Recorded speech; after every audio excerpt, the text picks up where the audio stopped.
नमस्कार, मैं मनमोहन मिश्र एक बार फिर आप लोगों के बीच आप लोगों के सवालों से ही उपजे हुए विषय को लेकर आपके बीच मैं हमेशा आता हूं। आज भी कुछ ऐसा ही विषय है। मेरे दोस्तों, मोदी ने किसानों के साथ धोखा किया है। पहले उनकी जमीन छीनने की कोशिश भूमि अधिग्रहण बिल ला करके किया, नहीं सफल हुए तो उन्होंने किसान बिल ला करके किसानों से उनकी जमीन छीनने की कोशिश की। वहां भी असफल रहे तो इनडायरेक्टली बैकग्राउंड से कोशिश में लग गए कि कैसे किसानों की जमीन उनसे छीन करके अडानी को दे दी जाए, और उसी प्रोसेस और प्रक्रिया में बेचारे लगे हुए हैं। आज भी वही संघर्ष चल रहा है। उस समय किसानों की बात मजबूरन मानते हुए, क्योंकि उत्तर प्रदेश का चुनाव 2017 में था, इसके लिए नरेंद्र मोदी को पीछे हटना पड़ा।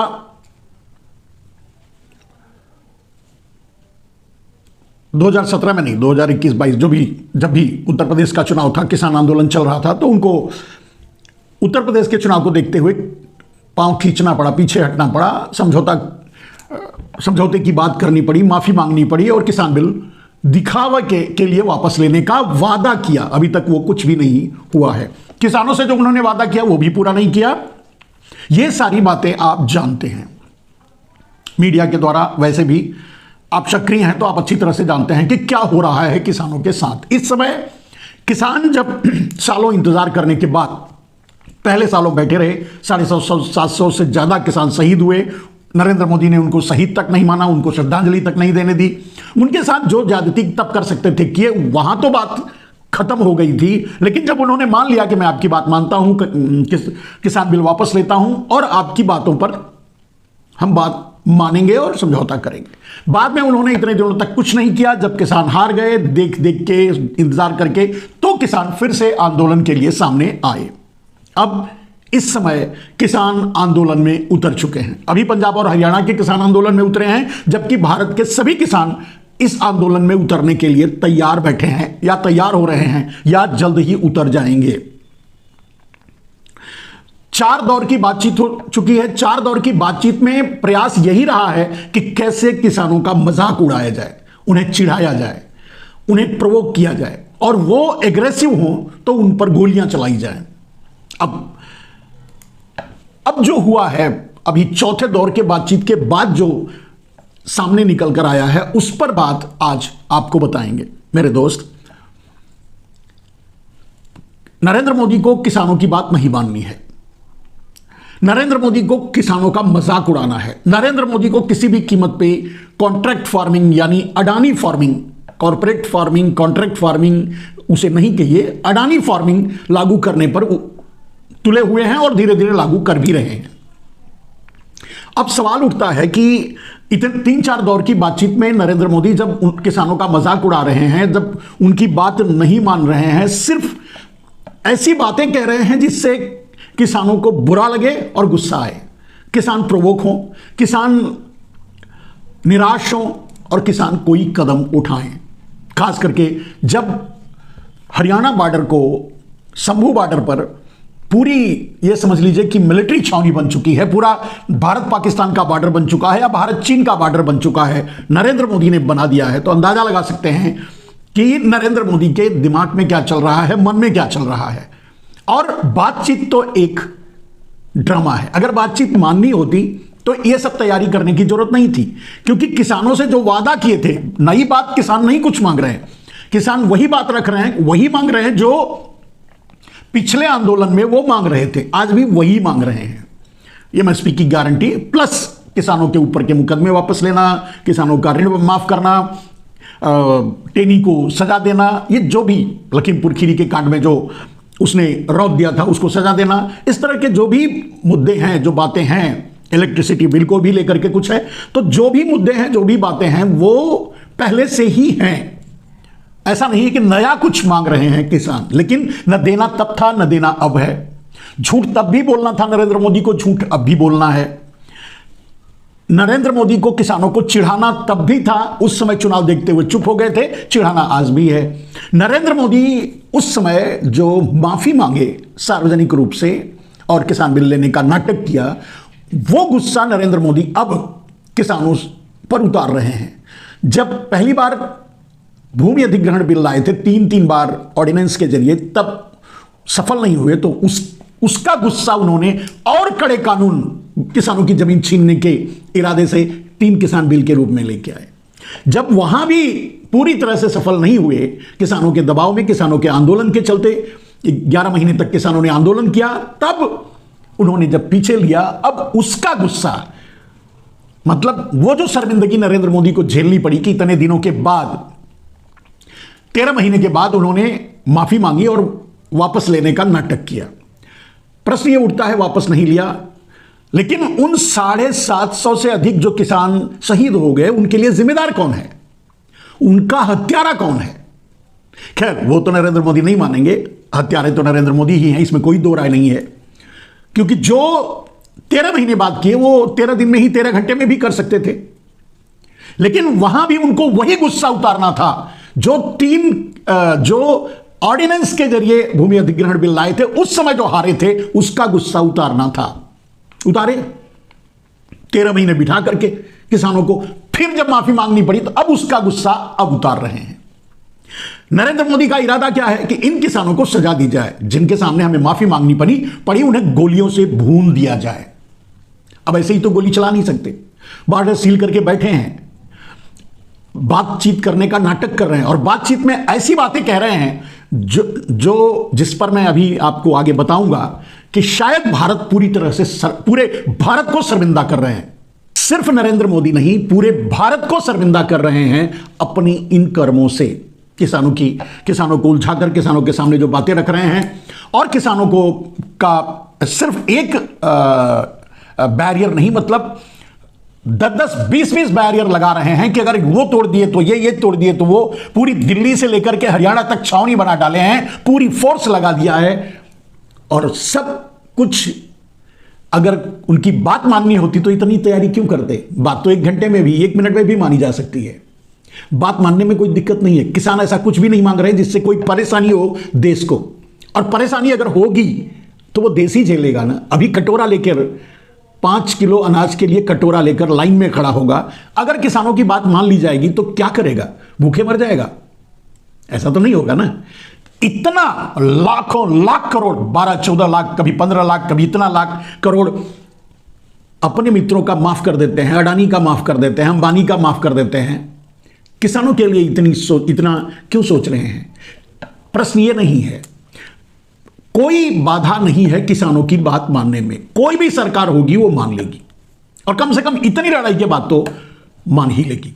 लेकिन नरेंद्र मोदी को ना तब मानना था, बाद में मानना था, क्योंकि उनका मकसद कुछ और है। उनका मकसद है अडानी फार्मिंग करना इस भारत में, पूरे देश की जमीनें छीन करके किसानों की अडानी को देना।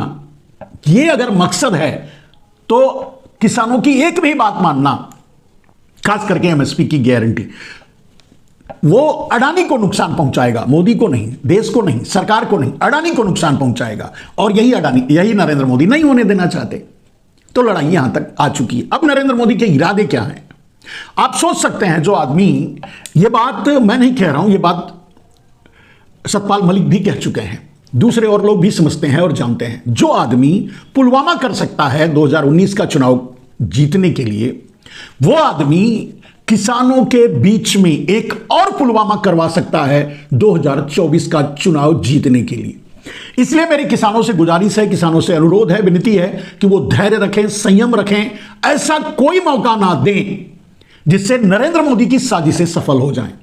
नरेंद्र मोदी का इरादा ही है कि कोई कहीं से आतंकवादी प्लांट करके और उनके जरिए उनके बीच उनको मरवाया जाए, बम फोड़े जाएं और उन पर ही आरोप लगाया जाए। ये सोच रखते हैं नरेंद्र मोदी, क्योंकि उनके मन में आज भी बदले की भावना है। वो बदला लेना चाहते हैं किसानों से कि उनके सामने उन्हें हारना पड़ा था। नरेंद्र मोदी ऐसे ही हैं, और अब तक का उनके मुख्यमंत्री की पहली सीढ़ी से अगर देखेंगे और आज तक, तो उन्होंने यही किया है हर उस आदमी के साथ जो जरा भी उंगली उठाई है उनके किसी उनके अस्तित्व पर, और यहां तो माफी मांगनी पड़ी है इनको। तो पहला 2-3 जो खतरनाक संभावनाएं हैं वो ये हैं, जिस पर किसानों को सावधानी बरतनी है कि किसान हमेशा सावधानी बरतें, कम से कम आजकल इन 1-2 दिनों में, कि उनके बीच कोई ऐसी बड़ी घटना पुलवामा जैसी ना करवा दें नरेंद्र मोदी, और उसी के बहाने उन पर गोली चलवा दें और मरवा दें, मारने के बाद भी आरोप भी उन्हीं पर लगा दें, और उनका उनसे बदला भी पूरा हो जाएगा, किसानों का आंदोलन भी डिरेल्ड होगा। आप समझ सकते हैं। तो किसानों को बहुत सावधानी बरतनी है, शांति बनाए रखना है, शांति से ही आगे बढ़ना है, पीछे नहीं हटना है, यह तो निश्चित है, लेकिन आगे भी बढ़ने के लिए शांति का ही प्रयोग करना है। अगर किसान दिल्ली के बॉर्डर पे बैठे होते, सिंघू बॉर्डर पे बैठे होते या शंभू बॉर्डर पे बैठे हैं, दोनों में कोई फर्क नहीं है। पूरी दुनिया देख रही है और पूरी दुनिया इस बात को नोट कर रही है, समझ रही है। नरेंद्र मोदी की चालों को देश का आम आदमी, एक एक आदमी इस बात को समझ रहा है, और वो जरूर जवाब देगा 2024 में अपने वोटों से। लेकिन उसके लिए किसानों को शांति बनाए रखना होगा। तो एक संभावना यह है कि किसानों के बीच कोई बड़ी घटना करवा सकते हैं नरेंद्र मोदी, और उसी के बहाने फिर उन पर गोलियां चलवा सकते हैं। जब कुछ और बहुत कुछ किसान जब मारे जाएंगे, तब नरेंद्र मोदी का गुस्सा शांत होगा, दिल को ठंडक पहुंचेगी। नरेंद्र मोदी ऐसे ही हैं, अब तक का उनका रिकॉर्ड यही रहा है। अब आते हैं उस मुद्दे पर मेरे दोस्त कि नरेंद्र मोदी का जो चौथे राउंड का बातचीत था, उससे जो बात निकल के करके आई, मैं समझता हूं पूरे देश को उससे शर्मिंदा होना चाहिए। नरेंद्र मोदी किसानों से यह चाहते हैं जो कभी अंग्रेज चाहते थे। नरेंद्र मोदी किसानों के साथ वो कर रहे हैं जो कभी अंग्रेजों ने किया था। कैसे? एक वाकया है, आप सुनिए। 1777 में अंग्रेजों ने जब पूरे भारत में अपना वर्चस्व कायम कर लिया, अपनी सेना को तैनात करवा लिया, पूरे भारत पर कब्जा कर लिया, लगभग भारत पर कब्जा कर लिया, तो उन्होंने वो देखने लगे कि ये किसान फिर भी, मतलब ये भारतीय फिर भी मतलब मजबूत हैं, सक्षम हैं और अटैकर हैं। बार बार मतलब अटैक कर रहे हैं, बार बार प्रतिरोध कर रहे हैं। तो इनकी प्रतिरोधक क्षमता को खत्म करना है, इनको मजबूर करना है और इनको तबाह करना है, बर्बाद करना है। तो कैसे करेंगे? भारत कृषि प्रधान देश रहा है युगों युगों से, आज भी है। तो अंग्रेजों ने 1777 में एक आइडिया लगाया कि इनकी कृषि ही बंद कर दो, इनकी खेती बंद कर दो, ये खेती ही ना करें। तो क्या कहा गया कि तुम खेती करो, लेकिन जो मैं बोलूं वो खेती करो। उनका इरादा यह था, और उनका इरादा ही नहीं, उन्होंने लागू कर दिया नरेंद्र मोदी की तरह। जैसे नरेंद्र मोदी अभी प्रस्ताव रख रहे हैं कि आप गेहूं, चावल, इन सब की खेती मत करो, आपको जो मैं कहूं उसकी खेती करो। उसके लिए बहुत से तर्क दिए जा रहे होंगे, जैसे कि 1977 में बहुत से तर्क दिए जा रहे थे, और बहुत से बुद्धिजीवी लोग, मूर्ख थे बुद्धिजीवी लोग, देश को भी समझाने में लगे हुए थे कि नहीं, सही कह रहे हैं अंग्रेज, जो उनकी दलाली किया करते थे, जो मुखबिरी किया करते थे, खास करके इनके कुल खानदान के लोग। अंग्रेज क्या चाहते थे कि भारत नील की खेती करे। नील पैदा करने के बाद नील की यूरोपीय बाजारों में बहुत मांग थी, तो अंग्रेज चाहते थे कि भारत सिर्फ नील की खेती करे और कुछ भी ना करे। जब कुछ भी नहीं करेगा तो उसके पास अनाज नहीं रहेगा खाने के लिए, नील तो खाएगा नहीं। नील की खेती करके सरकार, नील की खेती करवा के सरकार ले लेगी, सरकार उसे यूरोपीय मंडी में बेचेगी, विदेश ले जाएगी। अब इनको खाने के लिए क्या मिलेगा, क्योंकि इनकी खेती को रोक दिया। यहां तो नरेंद्र मोदी बस इतना ही जुर्म कर रहे हैं। उस समय नील की खेती करवाने के लिए अंग्रेजों ने माताओं बहनों का, किसानों के माताओं बहनों का बलात्कार तक किया, उनसे जोर जबरदस्ती की, उन्हें मार दिया, गोली मार दिया, जान से मार दिया, प्रताड़ित किया, फांसी पर चढ़ा दिया, जो कर सकते थे किया, लेकिन उन्हें नील की खेती करने के लिए मजबूर किया। वो शुरुआत थी 1777, जब नील की खेती भारत में शुरू हुई, और धीरे धीरे सारी, और नील की खेती का एक असर यह भी था कि पूरी जमीन बाद में बंजर हो रही थी और सिर्फ नील ही पैदा होता, इस तरह की जमीन की बनावट बनती जा रही थी। धीरे धीरे वही होता रहा। अब याद कीजिए 1777 में इन्होंने शुरू किया और लगभग साल 20 साल जाते जाते पूरे पूरे देश में सिर्फ नील की खेती होने लगी। मेरे दोस्त, मैं बचपन में जिस गांव में रहता था उस गांव में देखा था कि जमीन के अंदर कुछ डिजाइन बने हुए घड़े जैसे थे और बहुत से ऐसी चीजें थी जहां जब हम पूछते थे कि ये आखिर क्या चीज है, यहां क्या हो रहा था, तो हमारे बुजुर्ग बताते थे कि यहाँ नील की खेती होती, हम नील की खेती करते थे। सरकार हमें खेत में दूसरा कुछ उगाने नहीं देती थी और उस नील की खेती से, उपज से नील बनाने की ये प्रक्रिया का ये सारा जो तामझाम है वो है, जो बाद में उस अवशेष के रूप में वहां दिख रहा था, जिस पर मैंने पूछा था बचपन में, बहुत बचपन की बात कर रहा हूं। तो पूरे देश को, भारत को इस स्थिति में अंग्रेज ला दिए कि जब अंग्रेज अन्न नहीं देंगे तो सारे भारतीय मर जाएंगे खाने बगैर। उन्होंने क्या किया कि यहां नील की पैदावार करके यहां से अपने देश ले जाने लगे, विदेश ले जाने लगे, बेचने लगे और वहां से अनाज ला करके संकुचित ढंग से, मतलब एक लिमिटेड ढंग से लोगों को अनाज देने लगे खाने के लिए, कि ये सिर्फ जिंदा रहें, मरे ना, मजदूरी करते रहें, हमारे लिए काम करते रहें, खेती करते रहें, मरे ना, उतने के लिए वो अनाज देने लगे। यानी भारत पूरी तरह से, भारत की कृषि बर्बाद कर दिया अंग्रेजों ने और भारत पूरी तरह से विदेशों के अनाज पर या अंग्रेजों के अनाज पर निर्भर हो गया। आप सोच रहे होंगे कि आखिर इतने लोग अंग्रेजी सेनाओं में क्यों भर्ती हो गए, अंग्रेजों के साथ क्यों कुछ कर नहीं पा रहे थे? क्योंकि इस तरह की साजिशें अंग्रेजों ने किया था, पंगु बना दिया था पूरे देश के लोगों को। जब खाने के लिए नहीं रहेगा तो लोग लड़ेंगे कैसे? ये अंग्रेजों की नीति थी। उसी नीति पर पहले उस इतिहास को समझ लीजिए, और वो लगभग 100 साल चला। 1777 से लेकर के 1859 में, 77 मतलब लगभग 70-80 साल बाद संघर्ष होते रहे, लेकिन खुल करके और पूरे देश में एक साथ नील आंदोलन, यानी नील के विरोध में आंदोलन, नील क्रांति, उसे नील क्रांति का नाम दिया गया। नील क्रांति भारत में 1859 में हुई। उसके बाद थोड़ी बहुत धीरे धीरे आजादी मिली, लोग और दूसरे अनाज भी पैदा करना शुरू किए। जो भी परिस्थितियां रही वो इतिहास की बात है।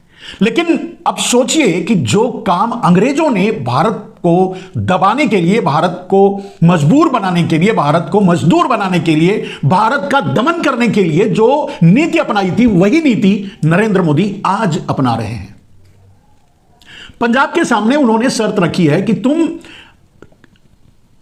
गेहूं की खेती या धान की खेती बंद कर दो और तुम्हें जो मैं बोलूंगा वो खेती करो, तो हम एमएसपी की गारंटी देंगे।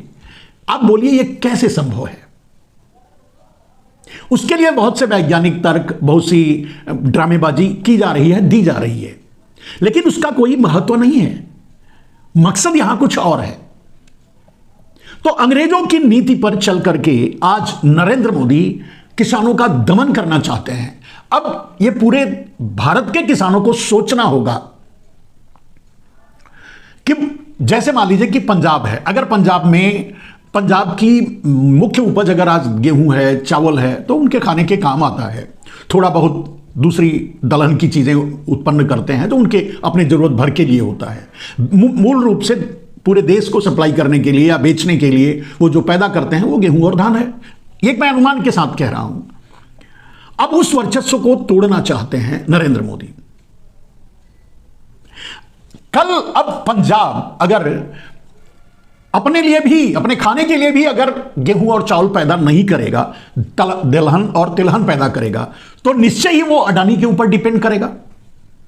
क्योंकि अडानी जब पंजाब में बाहर से गेहूं लाकर, दूसरे प्रदेश से गेहूं ला करके और चावल ला करके वहां पहुंचाएगा, तब पंजाब के लोग खाना खा पाएंगे, नहीं तो नहीं। मतलब वो खरीद कर खाएंगे।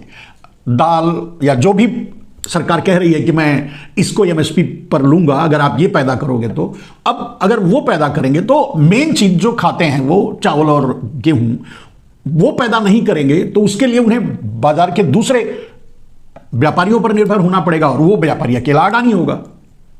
सोचिए कितनी सातिराना चाल नरेंद्र मोदी की है। यह सिर्फ पंजाब के साथ नहीं कर रहे हैं, यह सारे देश के साथ करेंगे नरेंद्र मोदी। उत्तर प्रदेश के पूर्वी क्षेत्र को कहेंगे कि तुम गन्ना मत उगाओ, या जो भी वो उगा रहे हैं बोलेंगे ये मत उगाओ, ये दूसरा ये उगाओ, तब हम तुम्हारा एमएसपी पे खरीदेंगे।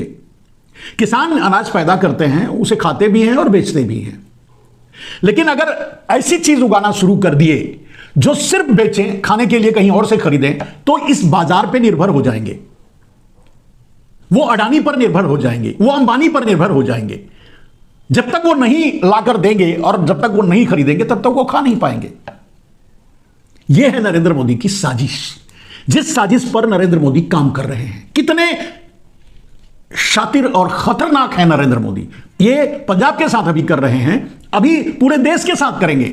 जैसे अगर बिहार में चावल या रहर या दाल उगाते हैं तो उनको बोलेंगे तुम गेहूं और उगाओ, या फिर दक्षिण भारत में अगर चावल ज्यादा पैदा होता है तो इनको बोलेंगे तुम गन्ना उगाओ या दूसरी चीजें, दूसरी फसल उगाओ। कहने का अर्थ यह है कि जो पारंपरिक रूप से जिस पर वो निर्भर हैं उससे तोड़ दिया जाए तो ये हमारे यानी अडानी यानी मोदी के ऊपर निर्भर हो जाएंगे। जब वो ला कर देंगे तभी वो खा पाएंगे। इसलिए जो नरेंद्र मोदी कहेंगे वही वो करने के लिए मजबूर रहेंगे, यानी एक तरह से गुलाम बन जाएंगे। कितना खतरनाक दिमाग पाया है नरेंद्र मोदी ने, और यह दिमाग उन्हें विरासत में मिली है अंग्रेजों से, जिसका प्रयोग वो आज कर रहे हैं। आज जब मैंने सुना कि उन्होंने वहां शंभू बॉर्डर पे जो वार्ता हुई उसमें जो शर्तें रखी, फिर मुझे याद आया तो ये काम तो अंग्रेज कर चुके हैं। ओहो, फिर समझ में आया कि ये भी तो उन्हीं के मतलब दलालों के वंशज हैं, उन्हीं के मुखबिरों के वंशज हैं। इनके दिमाग में ये सातिर बातें आना स्वाभाविक है और वही ये कर रहे हैं। अब खुले दिल से सोच करके देखिए कि भविष्य का भारत क्या होगा। अडानी कहेगा पंजाब को तुम रहर उगाओ, माने अरहर उगाओ या सरसों उगाओ, ठीक है। उसको गेहूं और चावल दूसरी जगह से खरीद के लाके देगा, पैसा वो कमाएगा। कमाने को छोड़ दीजिए, उसकी मुट्ठी में पूरा देश हो जाएगा। जो कहेगा वो करना पड़ेगा उस प्रदेश को। बिहार को कहेगा तुम चावल उगाओ, अगर बिहार में अरहर दाल और दूसरी चीजें उत्पन्न होती हैं। उत्तर प्रदेश को कहेगा या दक्षिण भारत को कहेगा तुम चावल उगाते हो मत उगाओ, तुम गन्ना उगाओ, तुम्हारे यहां पानी ज्यादा है, नजदीक है, इसके लिए तुम गन्ना उगाओ। वो अपनी पारंपरिक खेती से दूर हो जाएंगे, वो अपना भरण पोषण नहीं कर पाएंगे, वो सरकार पर निर्भर हो जाएंगे, वो अडानी पर निर्भर हो जाएंगे। और यही नरेंद्र मोदी चाहते हैं। Most dangerous man. कैसे, मैं नहीं समझता कि इस आदमी को कोई समझ क्यों नहीं पाता। बड़ी आसानी से जो बात इतिहास में दर्ज है, बड़ी आसानी से जो बात पढ़े लिखे लोग समझ सकते हैं, वो समझ क्यों नहीं पाते। साधारण सी साधारण बात को वो समझ क्यों नहीं पाते। मैं भी किसान हूं, मेरे यहां हम नहीं रहते हैं, इसके लिए हम वहां सरसों या गेहूं या चावल जो भी पैदा होता है करते हैं, जो हमारे जरूरत की चीजें हैं। अगर हमको कहा जाए कि आप पटसन पैदा करो या हटसन पैदा करो या कुछ पैदा करो जो अडानी कहे और अंबानी कहे, तो हम कैसे करेंगे। मेरे दोस्त, यही किया गया था। छोटे छोटे जो किसान थे, जहां आज टी बागान बने हुए हैं, जो पूरी तरह से पूंजीपतियों के कैद में हो चुका है, जो जमींदार थे वो उनके मजदूर बन चुके हैं, वो ऐसे ही हुआ। वो अपने लिए गेहूं भी उगाते थे, चावल भी उगाते थे, दाल भी उगाते थे, चाय भी उगाते थे, ठीक है। लेकिन इन्होंने वहां चाय को ही सिर्फ उगाना शुरू कर दिया, उनकी बाकी चीजें छीन ली। बाद में वो भिखारी हो गए, बाद में वो सब अपना बेच दिए, बाद में वो मजदूर बन गए। यही नीति नरेंद्र मोदी पूरे भारत में लागू करना चाहते। और इस साधारण सी बात को जो नहीं समझ पा रहा है, वो इंसान है या क्या है, मैं नहीं जानता। बहुत साधारण सी बात है। यह अंग्रेजों की नीति थी। अंग्रेज विदेशी थे, हमको तोड़ने आए थे, हम पर राज करने आए थे, हमको मजबूर करना चाहते थे, उन्होंने ये किया। और वही काम अगर नरेंद्र मोदी कर रहे हैं तो आप फिर भी नरेंद्र मोदी के लिए ताली बजा रहे हैं, मोदी मोदी के नारे लगा रहे हैं। क्या इतनी भी समझ आप में नहीं रह गई है। फिलहाल शंभू बॉर्डर के किसानों को सावधान रहने की जरूरत है और आंदोलन को तेज करने की जरूरत है। पूरे देश से मैं आग्रह करूंगा कि वो किसानों का साथ दें।